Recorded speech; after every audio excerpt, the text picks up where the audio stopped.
Hello, everyone. I'm Coach Duquesa, and today on Safe Space Conversations, we are talking all about how career-driven women can make self-care a part of their 2023 goal-setting routine. Now, after coaching women for over 20 years, I've noticed that there are many commonalities between us. We share so many things, even though we believe our experiences are isolated to us, they are actually very common among us. But one of the things that we do as if it's second nature is that we put everyone and everything ahead of ourselves. This often means that we are depleted and we operate from a place of resentment because we are living in overwhelm. I don't know if that sounds familiar to you. I don't know if, as a woman, you go from morning to evening and start the routine all over again, 7 days a week, working in your career, working for your family, working in your civic organizations, taking care of ailing parents, just serving and working and doing. Sometimes we do those things to help other people, but also we do those things so that we feel that we are actually needed. So it's always a great thing for me to witness as a coach when my clients transform from living in overwhelm to actually taking ownership of their lives. And so today, one of the things that I hope to do is to give and provide many tools and tips that will help women switch from living in overwhelm to actually taking ownership of their lives and learning how to incorporate self care into their everyday living. If anything at all resonates with you today, please let me know. Share your comments, your feedback, and let's help deepen the conversation and really talk about how we can incorporate self-care from today moving forward. So let's go ahead and just get started with our conversation.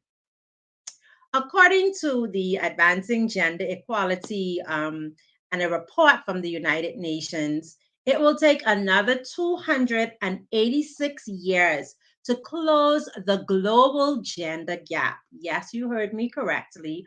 According to the latest Women in Leadership report by the United Nations, it is going to take another 286 years to close the global gender gap. What that means is that regardless of how hard we work today, regardless of how much hours we put in, how dedicated we are, regardless of the efforts that we put in today, we will not yield that equality immediately. We begin to pave the way for it to happen, as many other women have done in the past. And why is this relevant? Because it helps us to put the big picture in front of us. The reality is that at least 1 in 3 women experience physical or sexual violence at least once in their lifetime. And 85% of Fortune 500 CEOs are men. So we are working hard to break glass ceilings at the cost of our own sanity. And that's why more than now, more than ever, it is essential for corporate women to make self care a priority. And I want to pause for a moment and to ask you, how are you making self care a priority? Are you actually taking the time to take care of you? Or even what's your definition of self care? Because that's another buzzword. Self care is another buzzword that's been going around the cycle for at least the last 5 years or 5 plus years. Everyone is talking about self care. It's big. Everybody is talking about making self care a priority. But what exactly does self care look like to you? Self care is an important part of achieving success, really, whether that's professionally or personally.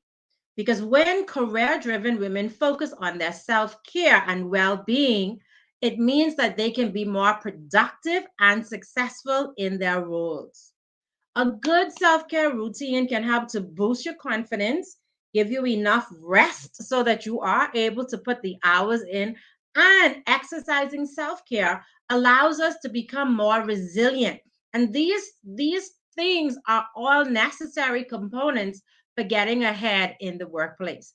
as you consider living in overwhelm, as you consider going to work and putting the work that you do every day, the hours that you do, the sacrifice for your mental health, your emotional health, and even your family, when you consider the fact that you're outside of self care, are you really being the most productive that you can be? If you're a successful career or corporate woman, chances are, just like me, you're used to putting yourself last on the to do list because you juggle a million responsibilities. And while many of us make it look like it's a breeze, it's not. It takes a toll on us. High performing employees, while they make it look easy, it's really not easy. And that's why it's even more essential for us to reframe our mindsets and to prioritize self care so that we can actually achieve our goals for 2023 and beyond. How do we do that? We do that by creating self care strategies that will work for us individually. There is no blanket approach to self care because what works for one individual will not work for another.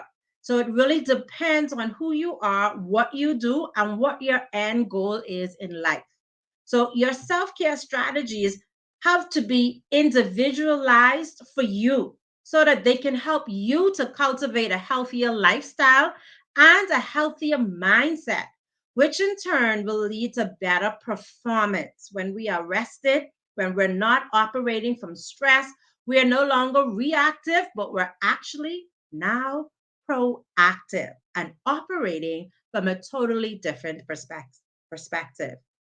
You should also consider other self care practices such as eating healthy because food has an impact on our mood, food has an impact on our health, food has an impact on the way that we interact with others, the additives, the processing of the food in our bodies, and how it fuels how it fuels our body all impact us. And so self care is also about how we eat.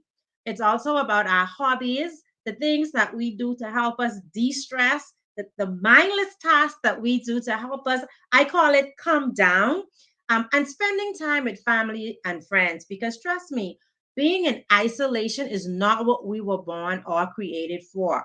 Isolation breeds depression. Isolation breeds negativity, and community is so much better. And having a positive, strong community is an essential part of building your self care routine. Another component of building your self care routine, hi there, Dr. Gandhi, thanks for joining in.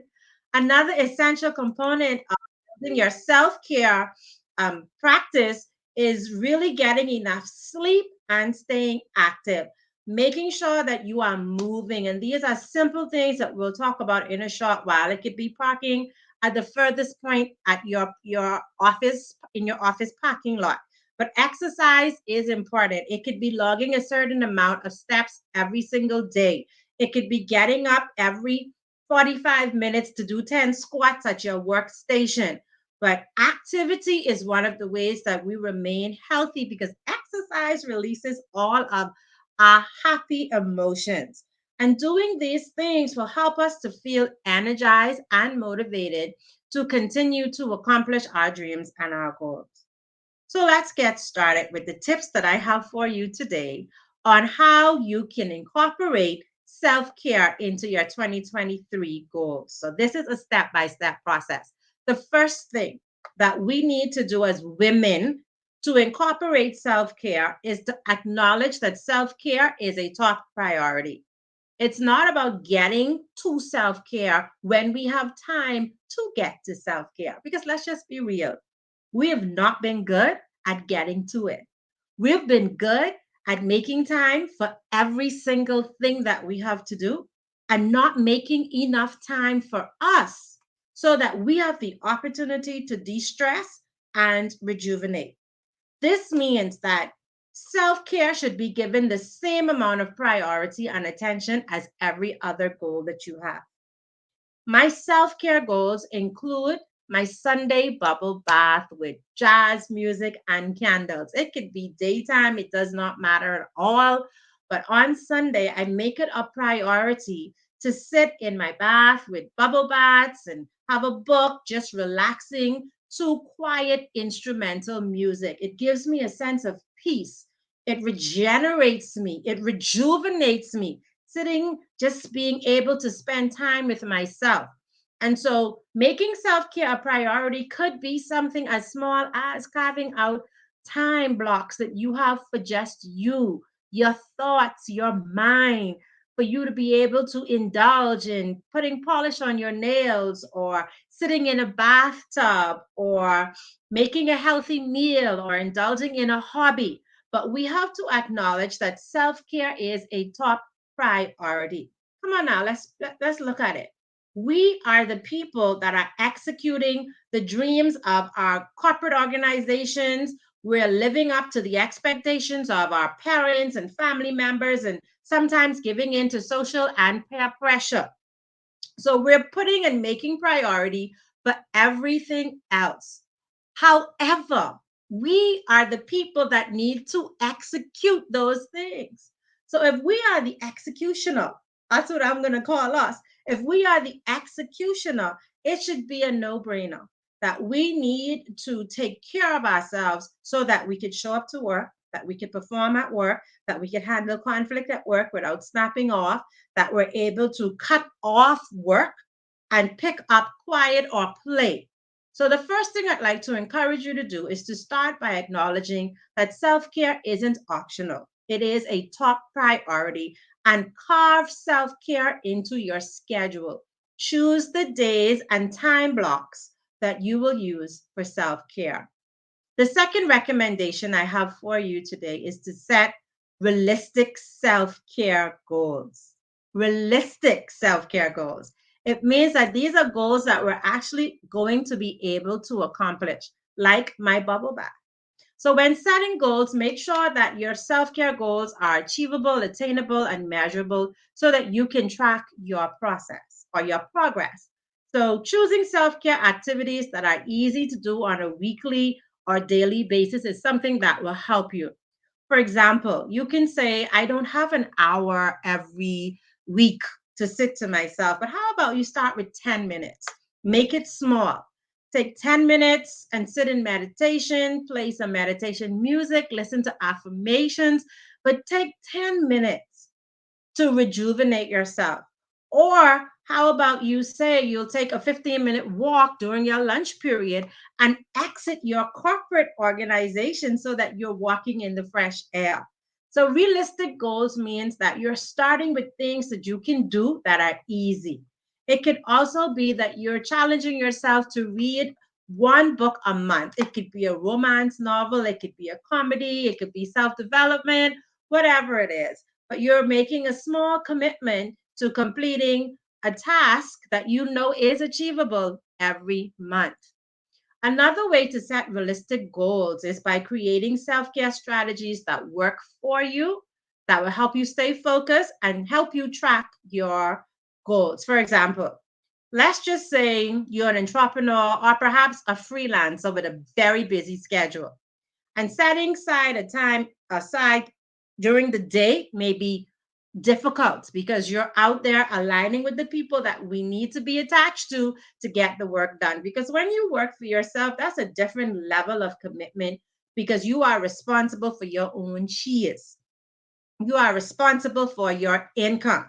And so you may think, I don't have time for self care because I have to be about making that money. I want to encourage you to consider something that you can do in the morning before you get your workday started. It could be going for that walk, it could be a short yoga segment, it could be where you are tapping into your community on LinkedIn, where you're engaging with other people, because having a good community and having a good network is a great strategy for an entrepreneur as well. And as we support other people, we feel good about how we are connecting with them, and that good energy will carry with us for the remainder of the day. So, I want to give you one more example of how you can set realistic goals, self care goals. Let's just say that you are someone who struggles with self doubt, self judgment, negative self talk. All throughout the day, you're having these mental battles and it's a lot of negativity. Then a goal that you can set is to practice positive self talk every single day as a part of your self care routine. I can tell you when I first started out on my journey, it wasn't easy. And I had a lot of doubts about if I would be able to sustain myself as a corporate trainer and a professional or personal coach full time. And what I had to do as an adult woman is stand in my bathroom mirror every day and reaffirm myself. You were created for this. You were gifted with the ability to connect with other people and to help them shift from overwhelm into taking ownership of their lives. You are graced to listen to the stories of others that are filled with pain and help them to see the silver linings. And so you look in the mirror and you tell yourself all the positive things that you really need to have to hear to reinforce who you are and what you do. And so that's two things we've covered so far. Is any of this resonating with you? I sure hope so. Be sure to let me know in the comment section. So, the first thing we talked about is that we must start by acknowledging self care as a priority. The second thing is that we must set realistic goals. The third thing I'd like to encourage you to do is to track your progress and reward yourself for the little wins. Yes, I like it, Deanna. Self care is everything. Hey there, Neela. Thank you for joining. I love that word, executioner. Happy Thursday, beautiful. Hello. Thank you guys so much for being here and deepening the conversation today. So let's continue on with the third thing. We celebrate big things. Like we like to celebrate massive accomplishments. And sometimes those massive accomplishments take time. It takes time for us to achieve some of the bigger things in life that we are actually achieving. And with that in mind, we must also begin to celebrate the smaller things. All of our accomplishments make a difference in our lives. So I'd like to encourage you as a part of your self-care routine is to track your self-care goals and pat yourself on the back whenever you stand and do your affirmations, whenever you meditate. Celebrate yourself for taking time out for you. Now, I want to tell you something I hope that you remember. What we celebrate, recognize, and reward gets repeated. I want you to write that down. What we celebrate, recognize, and reward gets repeated. Now, that happens in any area of our lives. It could be with the people that we lead, it could be within our families, but wherever we place focus on celebrating and on rewarding, that action is repeated. So if you want to encourage yourself to stay in self care, then celebrate yourself when you take an action that is on your goal of self care things for 2023. Now, tracking your goal is also helpful because it allows you to see what self care activities resonate with you, are most effective for you.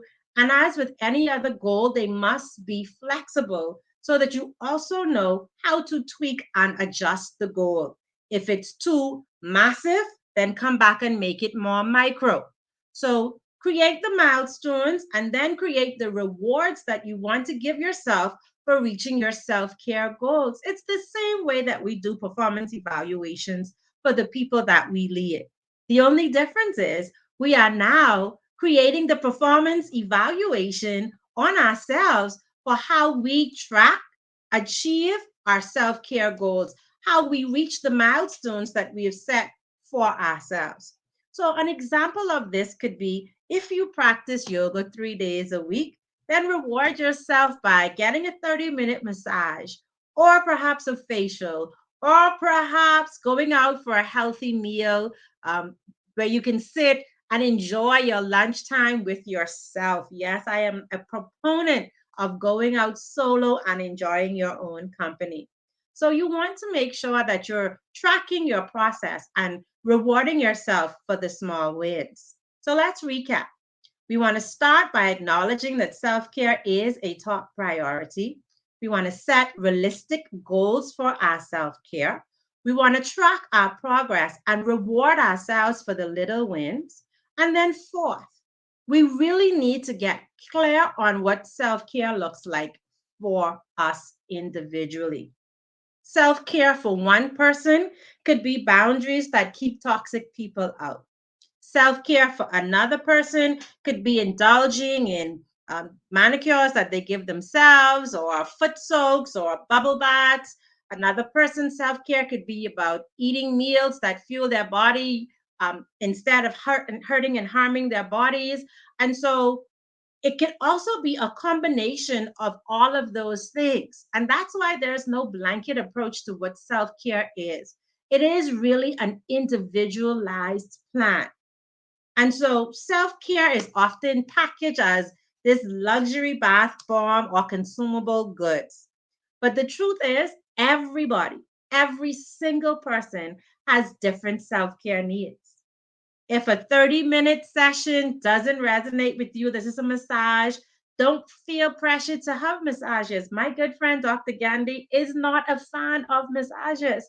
So putting a massage on her self-care board is really not going to be effective because it's not something that she enjoys. So look at what you do enjoy so that you can spend time doing that activity.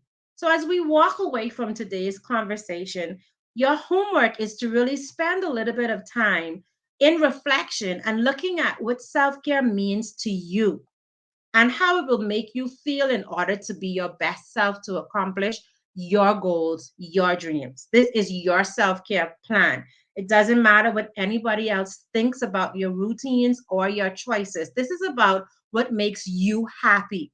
And a great place to start in identifying what self care looks like to you is noticing the parts of your emotional or mental being that have been neglected, and incorporate one small change to nurture that part of you every day.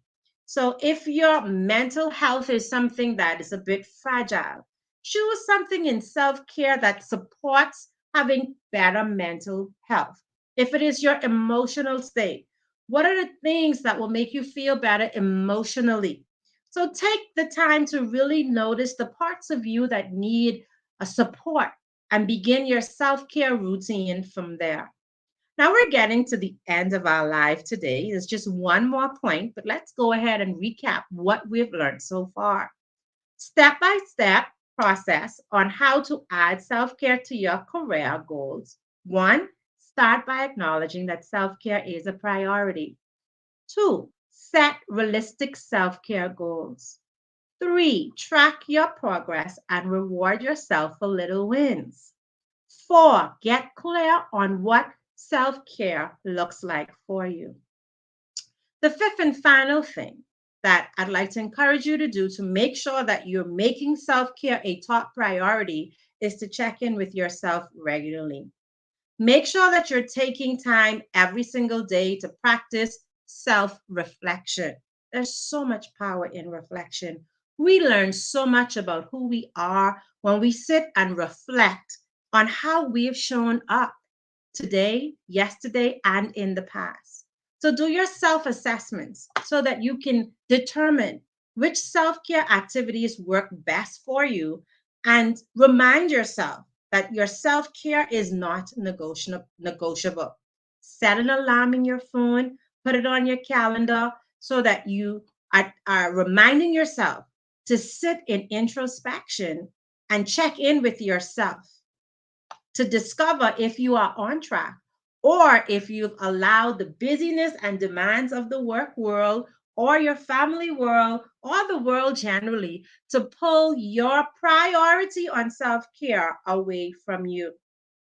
Making self care a part of your 2023 goal setting regime will you'll be taking steps towards creating a healthier lifestyle that will set you up for success both in and out of the workplace. So make sure that you're making self care one of your top priorities. As I wrap up our live today, yes, Deanna, thank you. Reward yourself. You do need to reward yourself. And if you've been doing a lot, I celebrate you. Take that brunch, girl, and make sure you post some pictures so I can look at the beautiful food that you'll be eating. Yes, Sam, I agree with you. Sitting in peace and quiet also rejuvenates my soul. So we are kindred spirits, Sam. And so, guys, as we close out uh, our self care discussion today, I'd like to remind you of the 5 things that you can do to make self care a priority in 2023. One, acknowledge that self care is non negotiable, it is a top priority. Two, set realistic self care goals. Three, track your progress and reward yourself for the little wins. Four, get crystal clear on what self care looks like for you. It is an individual plan. And then five, check in with yourself regularly. And as always, if you need support at any point in your journey, I'm happy to have a conversation to encourage you, to be your cheerleader, or to provide resources and tools or further resources and tools that can help you keep self care a top priority. Thanks for tuning in today, guys. And I'll talk with you again next week, Thursday, as we pick up our conversation on another stimulating topic. Next week, Thursday, we'll be talking about ways companies can encourage more equal opportunities for women in 2023. This is Safe Space Conversations specifically for women. Take care, guys, and enjoy the rest of your day. Bye bye.